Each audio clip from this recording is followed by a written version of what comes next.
Hello and welcome to another edition of the Zoom with Our Feet podcast, the pod about media production. With me, your host, TMac, professional photographer, videographer, and teacher.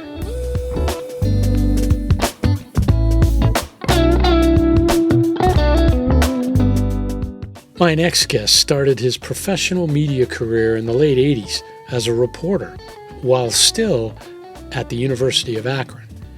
By the early 2000s, as general manager, he led University of Akron's media program to win 25 Emmys.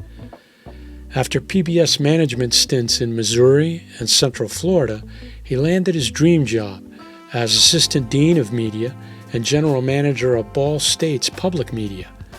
Mogul, mentor, friend.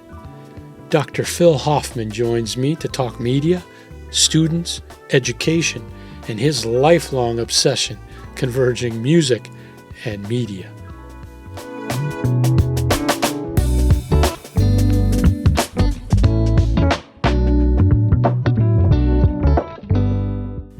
Our guest speaker is in the photo lab. Let's talk to a pro.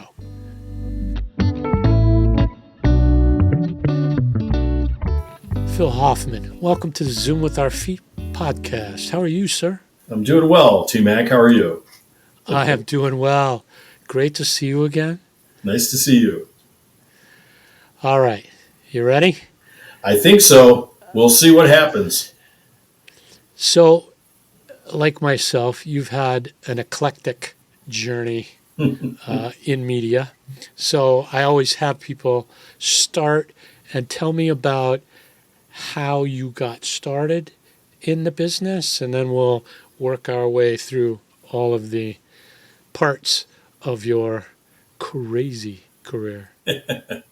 Well, like so many people in my general age range, I was a TV kid growing up and watched an incredible amount of television and never really thought about that as a thing until I was in high school. There was a communication class, guy named Jim Biss taught the class. And it was this new technology of videotapes, right? And so we did a bunch of stupid stuff with it, like high schoolers would do. We weren't really very serious about it. But I did discover that I liked it, right? I liked playing with the gear. And over the summer of after my senior year, but before I started college in the fall, a friend of mine worked at WZIP, which was then WAUP, at the University of Akron, and he had to go down and pick something up or drop something off.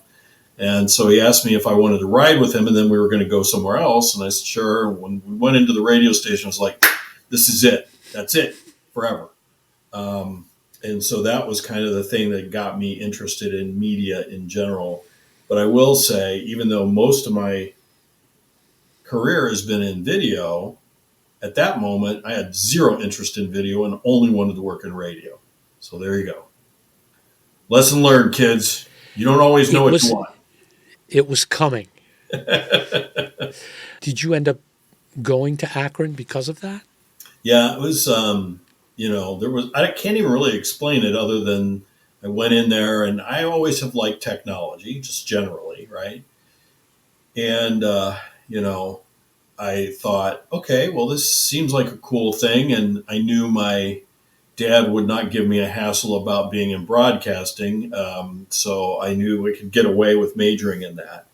And so that's what I did at the University of Akron. And, another key person, obviously, that really made a difference in my career was Tom Beck, who was the general manager of the radio station. He was the professional person amongst all us crazy students.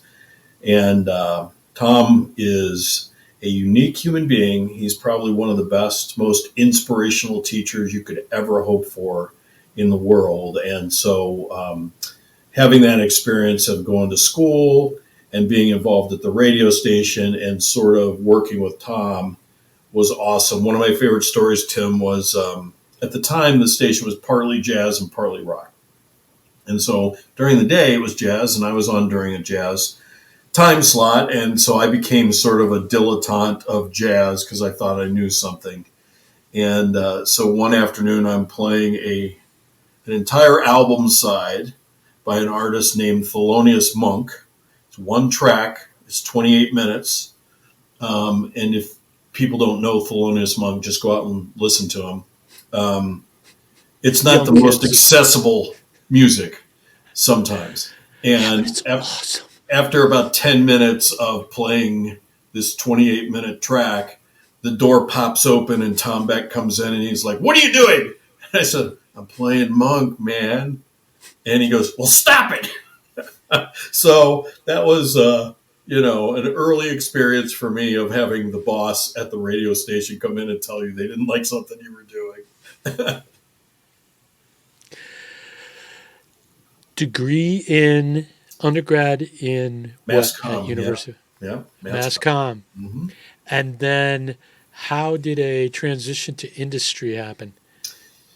Well, it happened while I was still a student, actually, because one of the other fellows that was at the radio station was a guy named Doug Borman.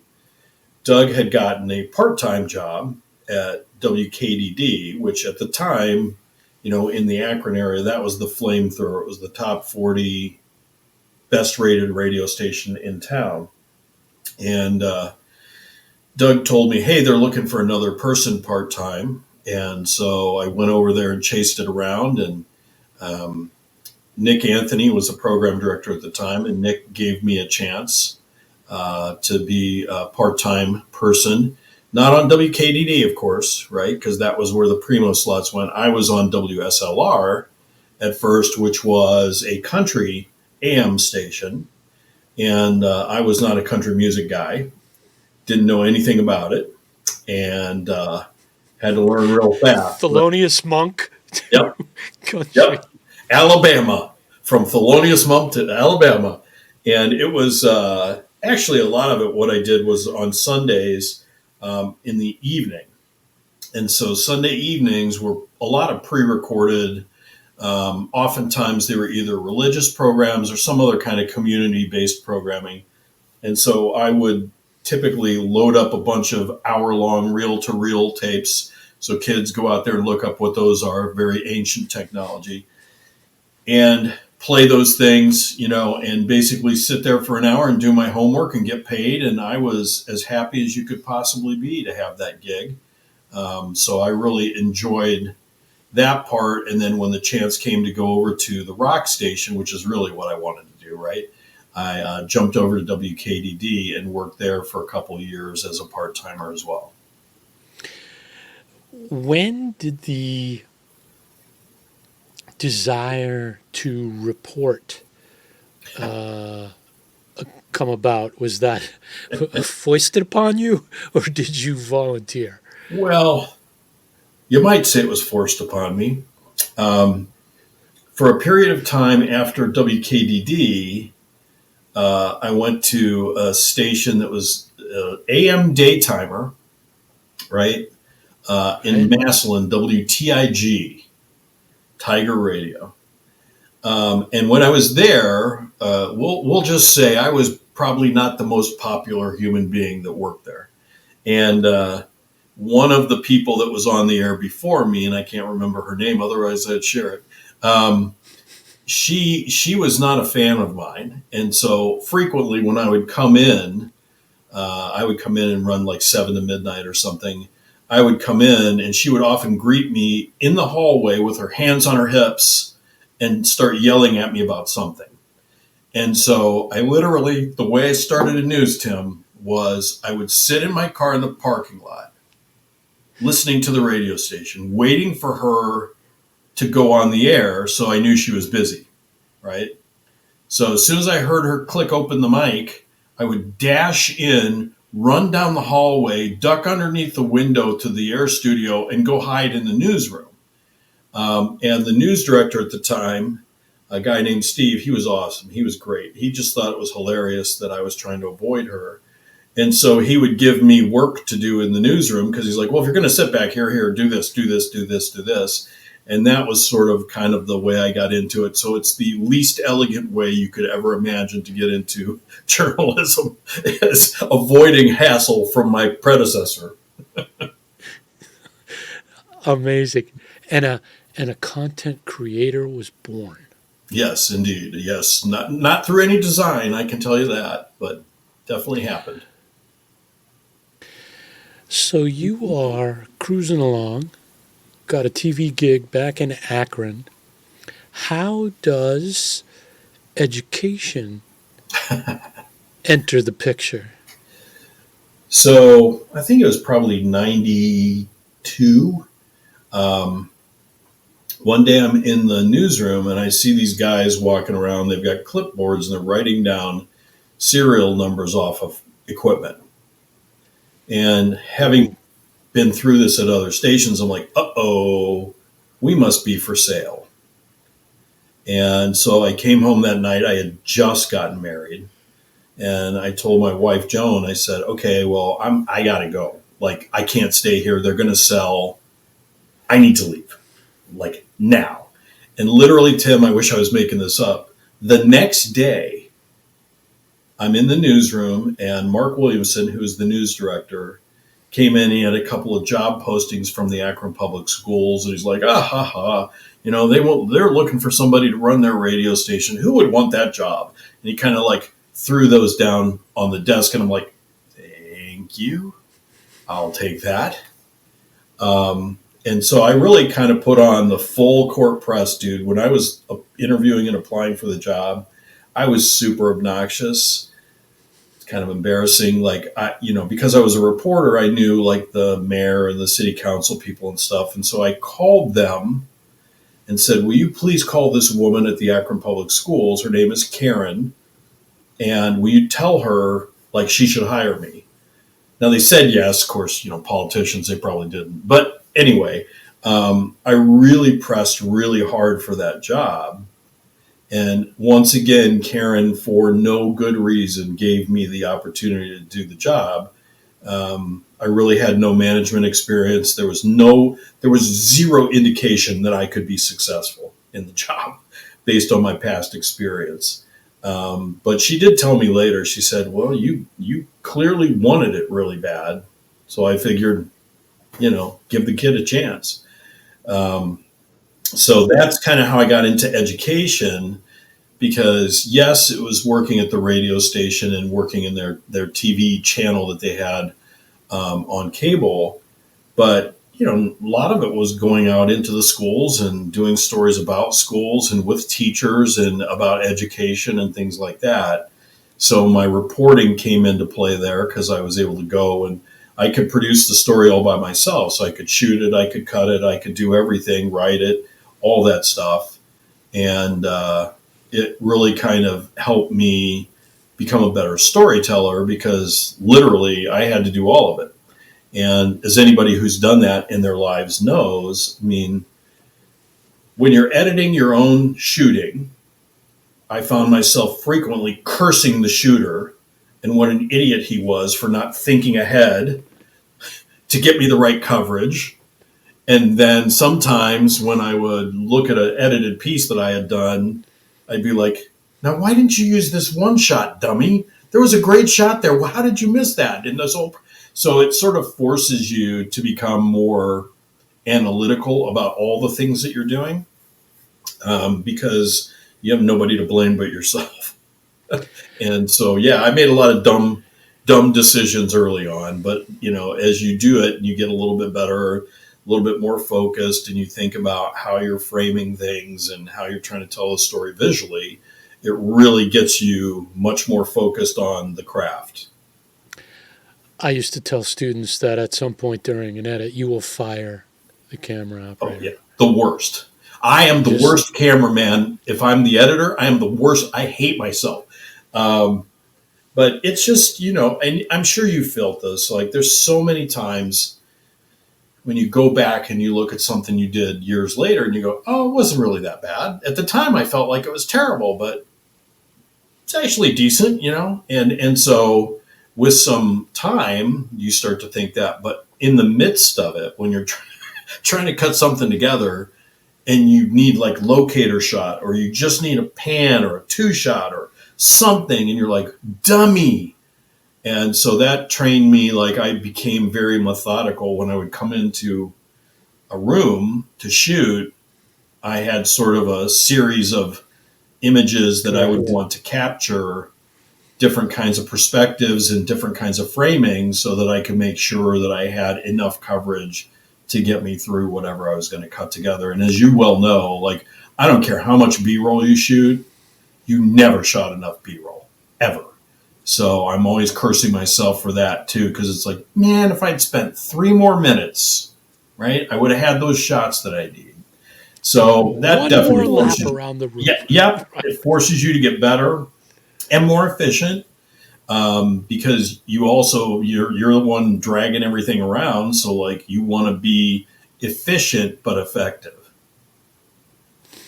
A wise old camera operator owl told me, just sort of generally, the person and the thing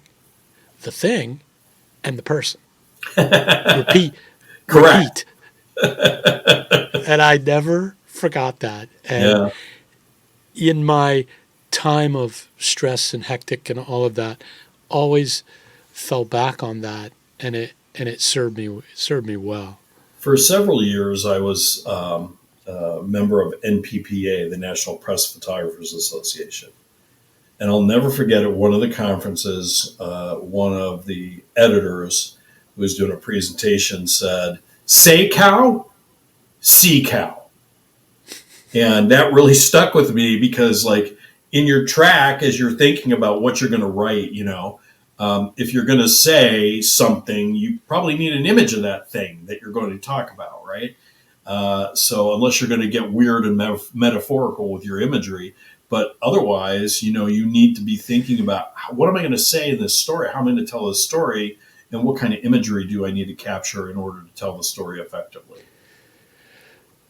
Were you managing people at that time? Yes, poorly, but I was managing people.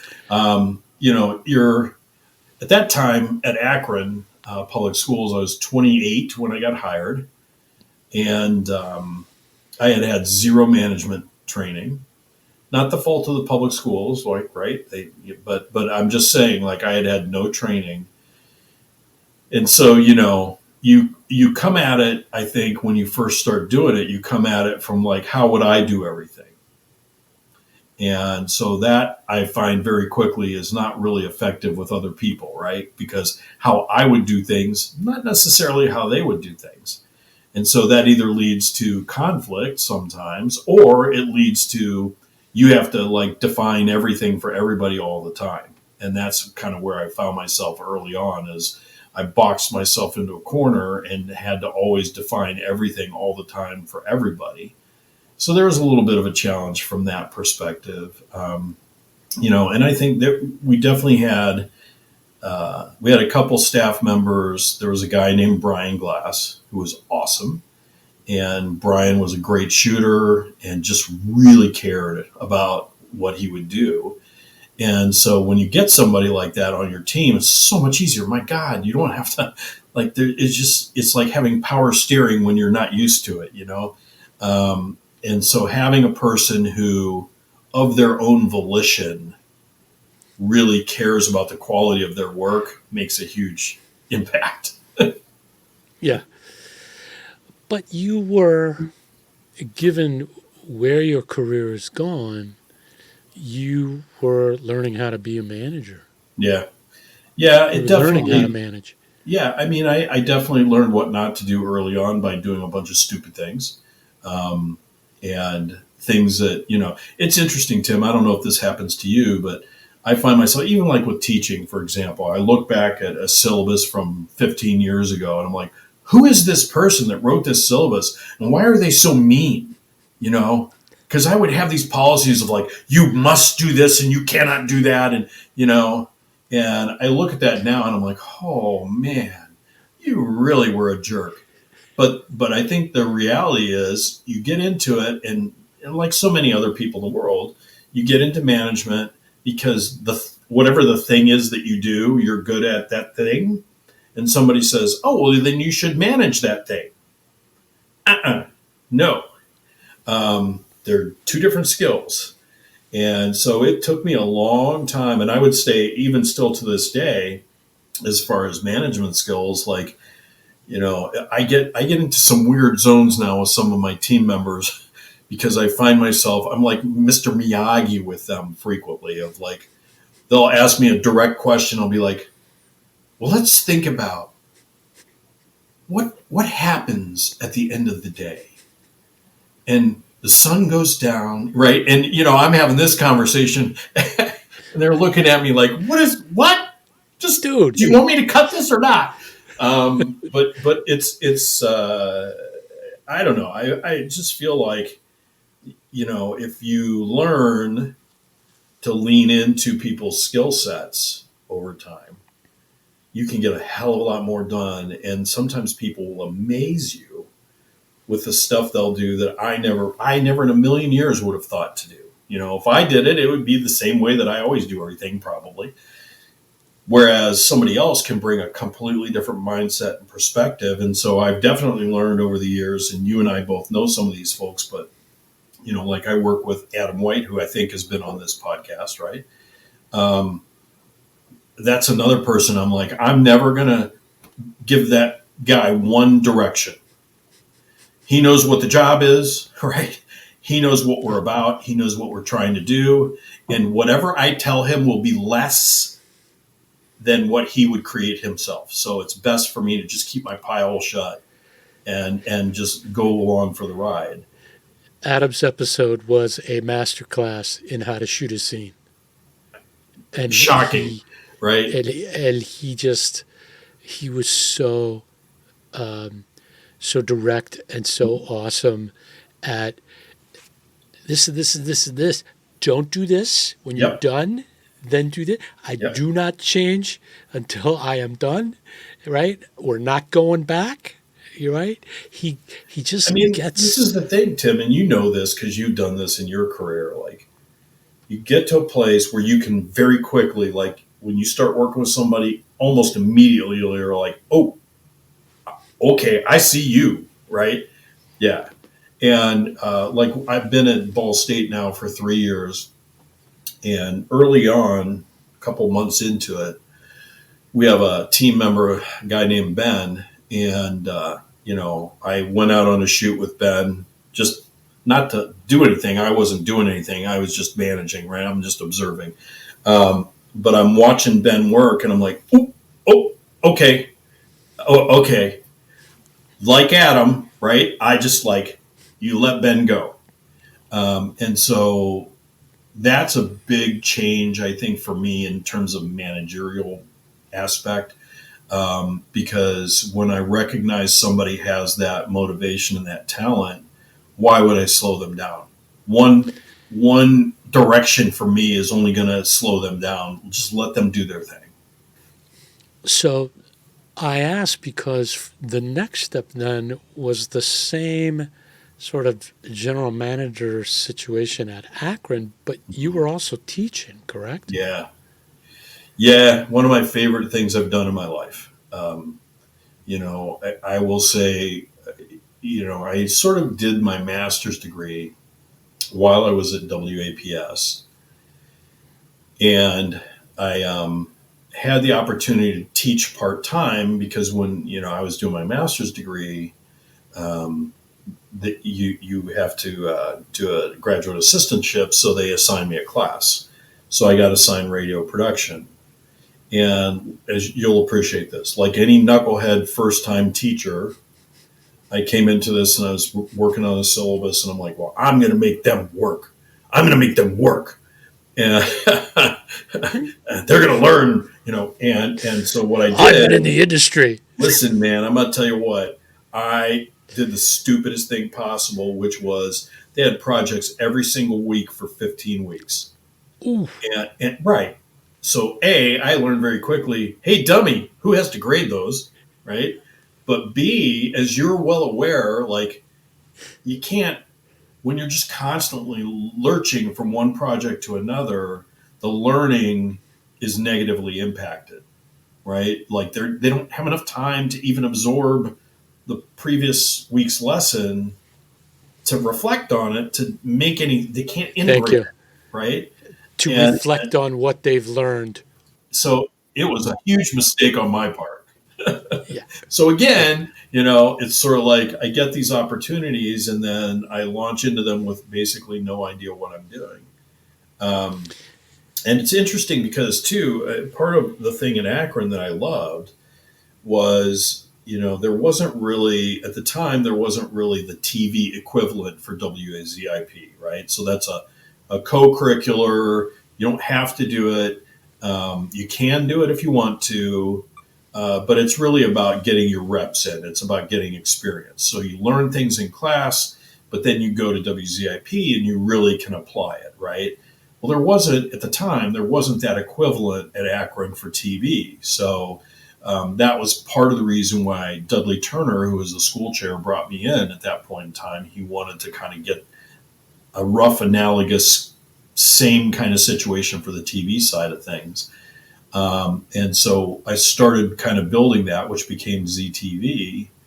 And again, as you're probably well aware, Tim, having been a teacher for many, many, many years, it takes you a while to figure it out, right? So structurally, it took me 2 or 3 years to kind of figure out how to build a machine that would be effective for the students to actually learn. And again, this is one of those times where my life circles back because Tom Beck, who was so influential to me as a student, was still there.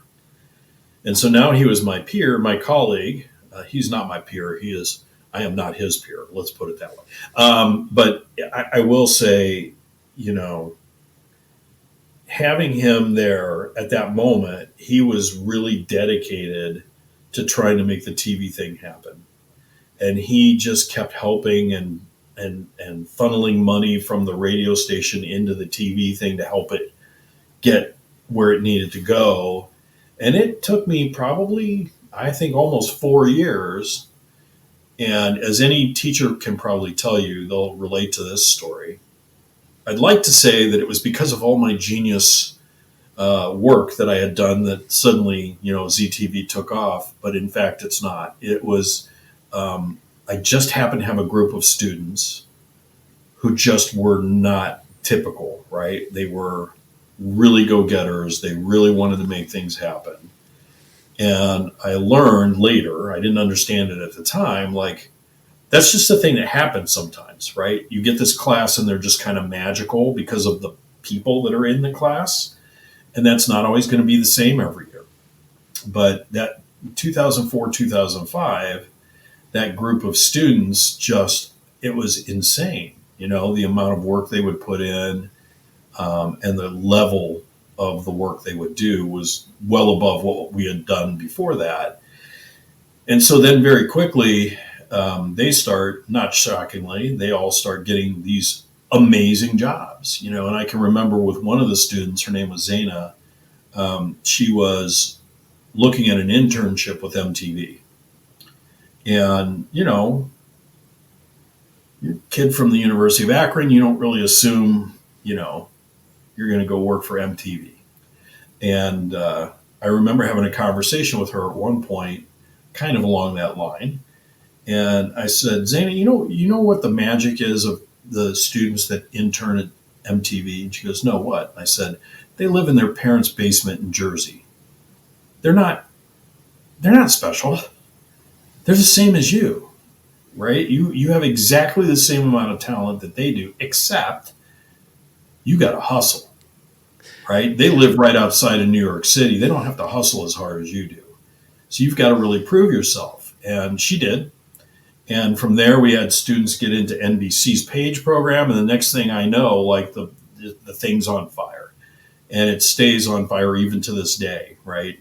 Years after I'm gone, it's still a very good program with students doing amazing things. So 2010 rolls around, or maybe it was 2009. And how did the steel drum project come about? It's funny because, I had been working with the marching band forever. I mean, since I was an undergraduate. And so I knew all the people pretty much in the music faculty in terms of bands. And so one day I was at the game and doing the announcing for the marching band, and Larry Snyder, who's the professor there that ran the steel drum program for many, many, many years. Larry's talking to me. He said, "Hey, you know what? We got something really cool that's going to happen next year." And I said, "What's that?" And he said, "Well, it's our anniversary, and it's like I think it was the 30th anniversary of the steel drum band." And he said, "We're going to do a concert." And I'm like, "Okay." And he said, "That'll be a great documentary, won't it?" And I'm like, "No." And he says, "What do you mean?" And I said, "Nobody cares about your anniversary. Like you do, but an audience won't. Like just because it's 30 years that's not a reason to watch something."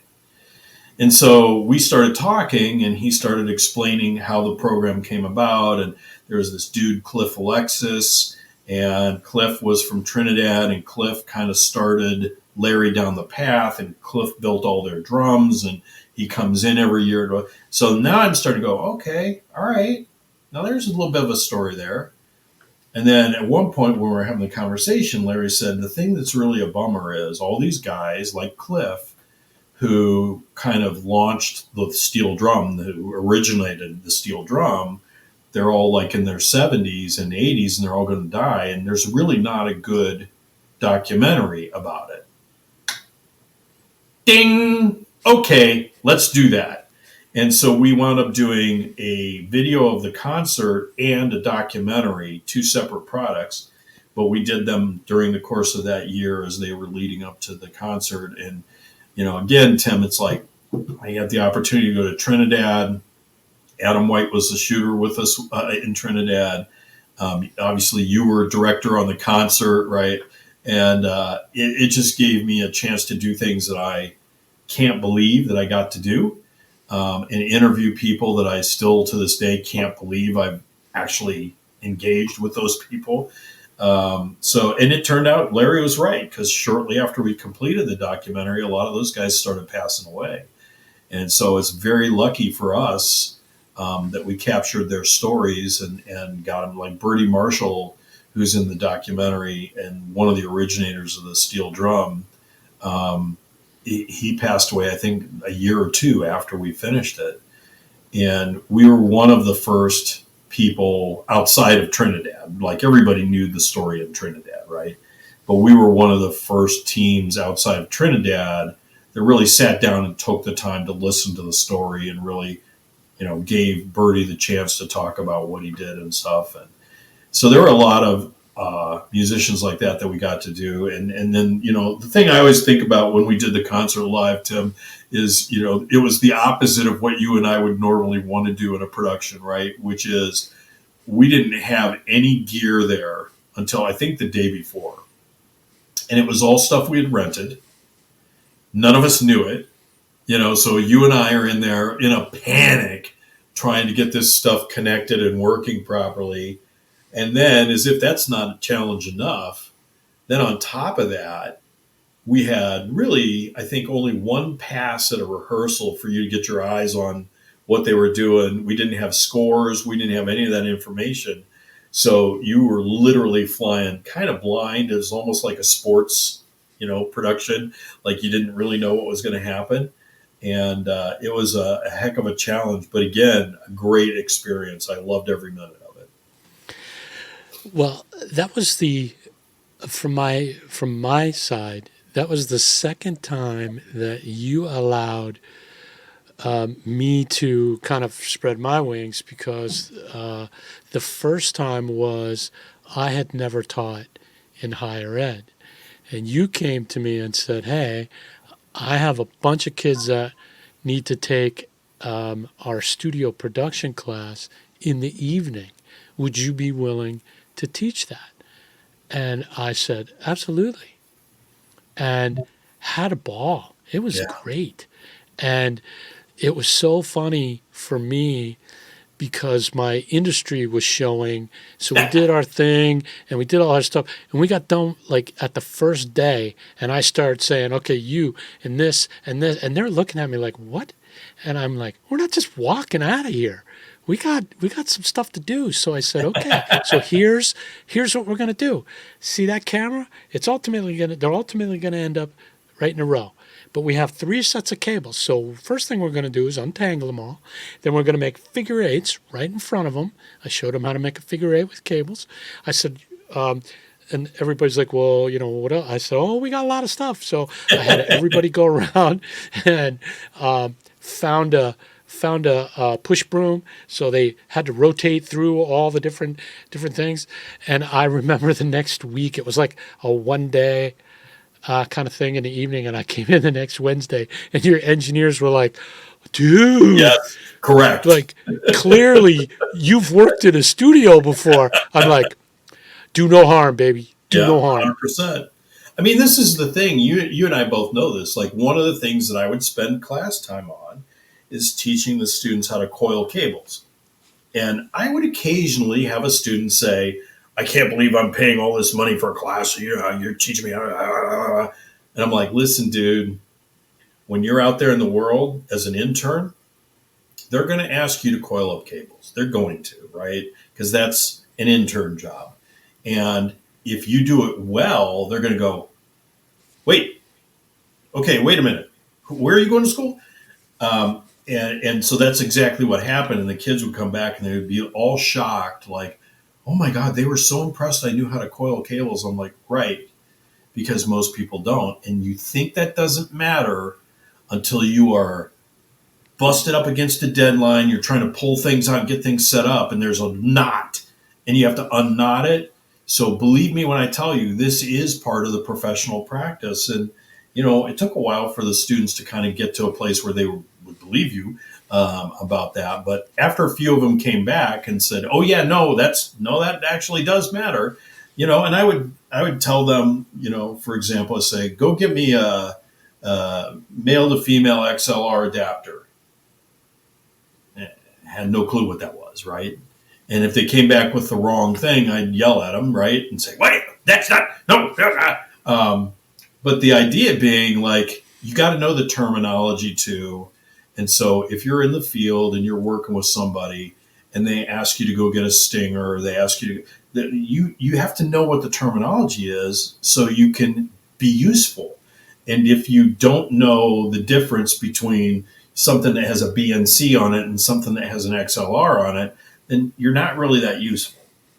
And so it does seem really silly to focus college classroom on that time. But I really felt like this is just part of understanding the world that you're going into. I took it even farther with my high schoolers. I had a standing bet that I would buy the senior class lunch if we had, I believe they were 150-foot multis, kind of like triacs, about that size. And I would say to them, if you can beat me coiling this, I'll buy the whole class lunch. Yeah, never. And I had them. I'd come flying in and I'd see some kid. He's down at the end of our facility, and he's working the thing. And I did have one kid come close one year. I got a little cocky because I used to, like, I'd say to somebody, all right, you start a phone because we'll get a time, and you're like the girl at the drag races. You get to get ready, set, go. And she'd do it, and I'd go like this, and they're mad trying to, and I'd be looking at my watch, and they go, what are you doing? I go, he's going to slow down. And then I'd start it, right? Well, the one kid took off, and I was like, oh, shit. And I beat him, but it was like, okay, don't get cocky, kid. Don't get cocky. So it's interesting because little stuff like that you wouldn't think is such a big deal. Same thing with editing, and I know you understand this. Like, I would spend a lot of time on organizing your files. And, I have, after all these years, whenever I start a new project, I have a set of folders that I create instantly for each project. They're always the same. Everything goes in those same folders the same way every time. And the way I organize things, the way I prep for an edit is very formulaic for me now, right?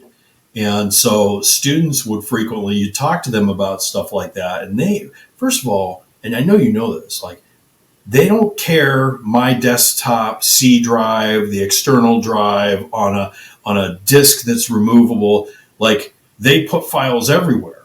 If you don't teach them, like you can't do that, you're going to be very sorry. And so frequently, especially when we had, we had all these Avids and stuff, and they were on an Avid network, and kids would log in and they would save things to the desktop of the computer instead of to the network drive. And then they would come back and nothing would be there, and there'd be a lot of angst. I'm like, right, because you didn't do what I told you to do, right? Like you have to save it to this mounted network drive. Otherwise, you're going to have stuff disappear. And the university frequently would make it so that when you logged out of that computer, whatever was on the desktop, it would wipe it.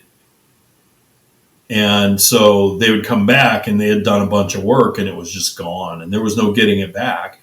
And so there's these little things which seem like they're not the actual skill that a student thinks they're paying to learn. But yet, in fact, they're the underpinnings of everything else you're going to do. So the second time you acted as mentor was the aforementioned steel drum project, when you came to me and said, would you like to direct it? And I remember going, really? Yeah. And you were like, yeah, you got all the sports experience. People have been yelling in your ear forever. And I'm like, yeah. And what's interesting is, yes, it was chaotic. Yes, it was. But I was 40 years old and had finally got to pick my TV band. And so, as you mentioned earlier, I surrounded myself with Adam White on Steadicam, Jeff Alberini, fellow teacher, but also camera operator. Mm-hmm. And I forget who the third one was. And it was like, I don't have to direct them. Yeah. Once I lay down the marker and what the coverage pattern I think is going to be, subject to change, boys, it was so much easier to select than direct. And that's actually, it's interesting that you say that, because that's a thing that I picked up from you, right? Is that your experience in the sports world had taught you, like, I need to be an active participant, right? Like I need to be using this as much as I'm using this on the camera. And so you would frequently tell me, like, if I have to ask you for something, that's bad, right? And so that really stuck with me through all this. And so when this opportunity came up, I thought, okay, we're not going to really have a chance to really prep for this properly, right? Like there's just not, they couldn't get the band together. They had these guest musicians, it just wasn't going to happen. No. Except for maybe a little bit of a rehearsal the day of the concert. And you and I both know that is not sufficient to really prep for a live production.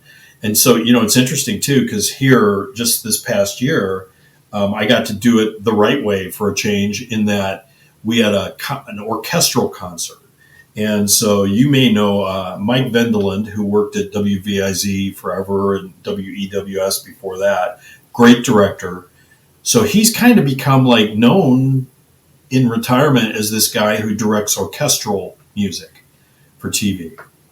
And so we were working with the symphony here in town, and I said, hey, Mike, is this a thing you could do? And he was available.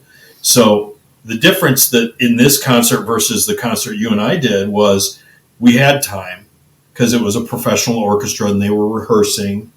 And so Mike was able to go. They also had scores. And so Mike Notes. Mike here not only we're going had the here, score, here we're but going we here. actually hired a score reader who Mike works with. So they prepped the thing ahead of time. And Mike, again, this is like, if we had only had this luxury of time, But one of the things that Mike does is he creates, it's insane. He creates, the entire show is blocked before you even get on the stage. You know, every song, every piece of music, every solo, where it's going to be, what time it's going to be, which camera he's going to shoot. And so he makes these little devices, just super simple, out of like electrical utility boxes that you buy at Home Depot, and two little wooden dowels. And it's almost like a receipt from a grocery store where he prints out the rundown for each camera, and they just have to scroll as the concert's going along, and they can see where they're going next, and they know what the blocking is. And so to be able to watch Mike direct the show that way and think about, oh man, if we'd had a week's worth of rehearsals and we could block this out and we had a score and all those things, it would have been so great to have that luxury. And we just didn't, right? Because there were too many moving parts coming in, and it was students playing and stuff. So you couldn't really, it just was not possible the way it was with a professional orchestra. But here's what I wanted to end with, is that gave me confidence that, yes, I had taken in a number of great sports directors and that I could do it. I mean, crazy as it was, plus I loved the music. I loved just how how we made it look, even in the chaos, and being able to do it from the multi-camera perspective. We covered way more than it was for us. Yeah, for sure. For sure. So for me, just to have the opportunity and ultimately to get to work with my fellas was, I was happy with that. It's the best. I mean, and it's funny, Tim, that you say that, because I don't really think about that kind of thing in terms of, like, to me, it wasn't a risk, because your experience with sports, like, I knew this is similar-ish to covering a game in the sense that it was going to be unpredictable. And so I'm like, all right, well, he's done this a billion times. He's gone to the Olympics. Like, he can handle this, right? It's not that complicated. And one of the things that I really like doing, especially now at this point in my career, is I will occasionally see something in somebody that they don't even know that they have. And so when I see that, I love to kind of like, can I make this bloom? Can I make this become a thing that you can do? And so, like, we hired a young professional recently at the stations who's had some experience, but still pretty new in our world, right? 3 or 4 years of experience. And I mean, just they came in and just immediately had an impact. Like, their After Effects skills, everything they produce just has that little sprinkle of magic on top of it. But where they have some level of discomfort is in traditional TV. Like, they've done all YouTube, all day, all night, no problem. But old school TV is a little bit like, I don't know what this thing is.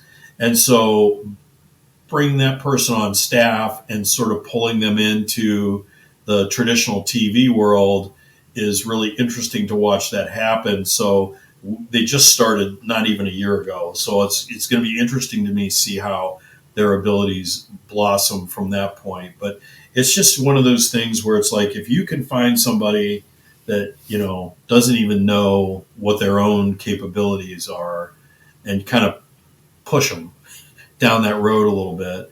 Never forget, at Akron, I had a student, she's kind of a quieter student. And I knew she was really smart. She had done very well in classes. And she was in ZTV. And we were talking one day, and I said, hey, I think you should apply to be the producer of the show next year.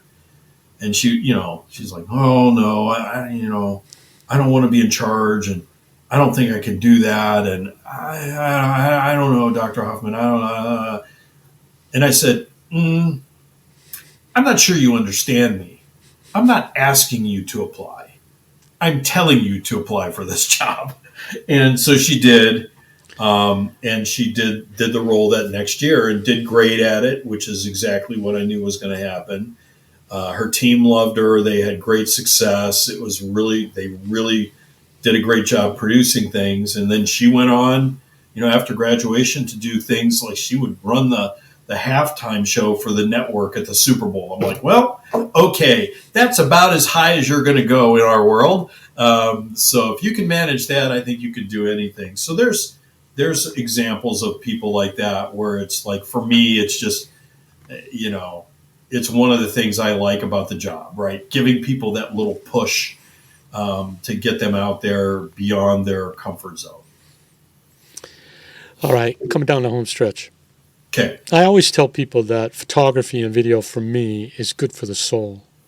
So for you, leadership, music, education, what about those is good for your soul? You touched on it.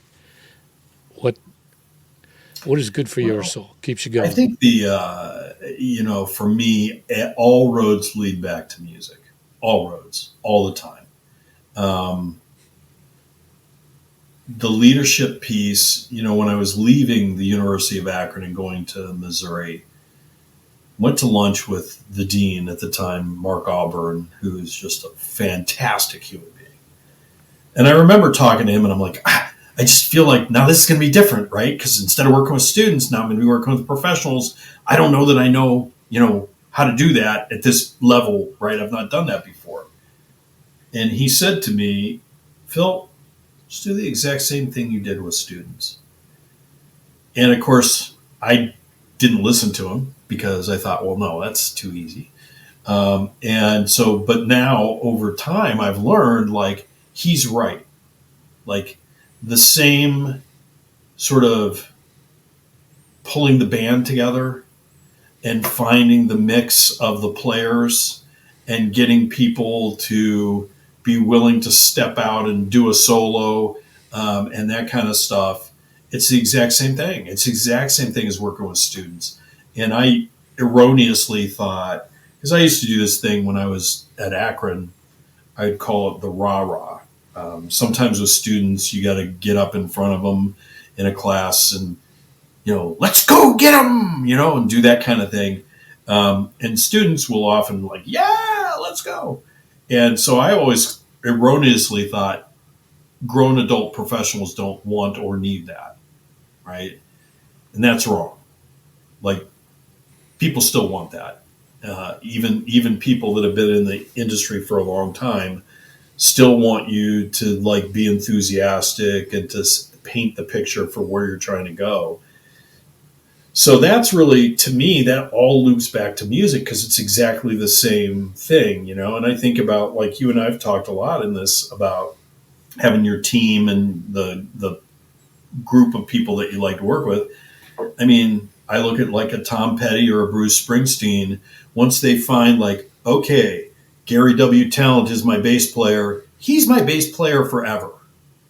Like, that's it. That's who is my bass player, right? Or Ron Blair with the Heartbreakers is my Tom Petty's bass player forever.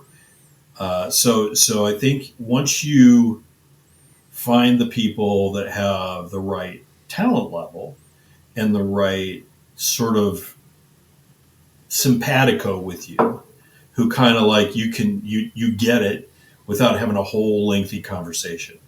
Adam White is a good example of somebody that I work with where like I don't have to have a whole lengthy conversation with Adam. He immediately, like, he knows what it is I'm after. And sometimes he knows that I don't know what I'm after. And so he just goes and makes something better than what I think I want. And so if he needs to know something, he'll ask. Yeah, 100%. Yeah. I mean, he's never going to not give the person he's working with the opportunity for input. But at the same time, like, doesn't really need it. He's going to do great work, and you can just sort of hands off and let the magic happen. And so when you find people that you work with where it's like that, that's like having that band, I mean, and having a group of like-minded individuals who sort of get what the project is and that kind of thing makes a huge difference. Another stupid little story, but a good example of like working with Adam.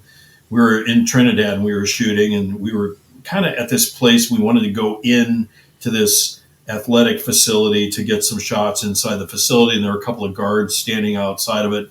They were sort of hemming and hawing and farting around, and they wouldn't really let us in, but they wouldn't tell us no, and there was a lot of fooling around, and I could just sort of tell like they wanted something from us, but didn't want to say. Yeah, they didn't want to say they wanted something from us, and I didn't have any. Like, I work for a university, man. I don't have cash to give you. And so very quickly, I sort of kind of figured out, like, if I was going to bribe them, we could go in. Otherwise, it wasn't going to happen. And so finally, after some talk, I turned around to Adam and said, okay, let's go. And, a lot of people would go, wait, what? Nope, not Adam. He's like, all right, turned around and walked away. Like, that was it. Because he knew what was going on. He knew what I was thinking. We didn't have to have a whole conversation in front of those guys. It was just like, he's like, all right. And I know that seems like such a little minor thing, but when you're in the field and you're producing something and there's all these moving parts and you're trying to keep everything moving forward, like having team members who just instantly get it and can instantly pivot is priceless. Final pay it forward question. You've probably hired everybody from an intern to a manager at some point. Mm-hmm. Give me 2 or 3 things that you think they need to know, students, young folks just getting started, about the industry that isn't in school. You just mentioned one, but give me some more, and how you've advised students that are going on to the industry. Because I know you have probably a similar speech that I give to the ones that I know are going to go off. It's slightly different than the school speech. Yeah. What do you tell students? I've been doing this for a long time now, and I will tell you this has changed. Like, the advice I would have given you 10 years ago is radically different than what I would say today. It's really simple. If your give a damn's broken, I can't fix it. I don't care. I don't care what your experience is. I don't care. Maybe you're missing this, missing that. Listen, I've interviewed so many people, hired so many people. You're missing this, you're missing that. Doesn't matter. It doesn't matter. There is no perfect candidate. But if you're really focused in the hiring process on finding somebody who displays a real strong give a damn and a good attitude, that to me makes up for any technical shortfall or any experiential shortfall or a big gap on their resume. None of that matters. If you get the right kind of person who's just really motivated, that's really all that matters. And I can't give them motivation. They either are like that or they're not. I will say to the people watching this that are trying to learn about stuff, caring about your work is the single most important trait. Like, I will tell you, Tim, I've done a lot of stuff and gotten it distributed nationally and won awards and done all that stuff. And I hate everything I've ever produced. I look back on it all and I'm like, I wish I would have done this. I wish I would have done that. Like with our concert, I'm like, I wish we would have had a whole week of rehearsals. I wish. It's just always striving to do the best work that you possibly can. And I don't doubt for a minute that a Spielberg or whoever probably looks back at Jaws and says, I wish I had more money for a different shark. I wish I had CGI back then. I'm sure that the people that you think of as untouchable, Scorsese, Coppola, those people, I'm sure they look back on their stuff. Even The Godfather, I bet Coppola looks back on it and is like, I wish I wouldn't have done that, or I wish I had shot this. So if you have that kind of desire to really be excellent, that's the most important thing. So well said. Dr. Phil Hoffman, friend, mentor, and badass music nerd. I so appreciate you being a part of the project, sir. Well, thank you, Tim. It was great. I'm very happy to talk to you again. It's been a while, so thank you. It's been a while. See you soon. All right.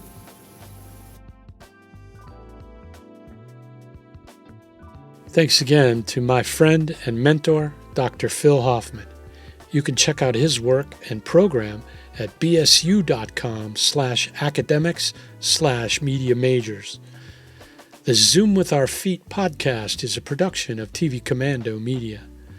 The ZoomPod theme is by Novembers and their funky groove, Cloud 10.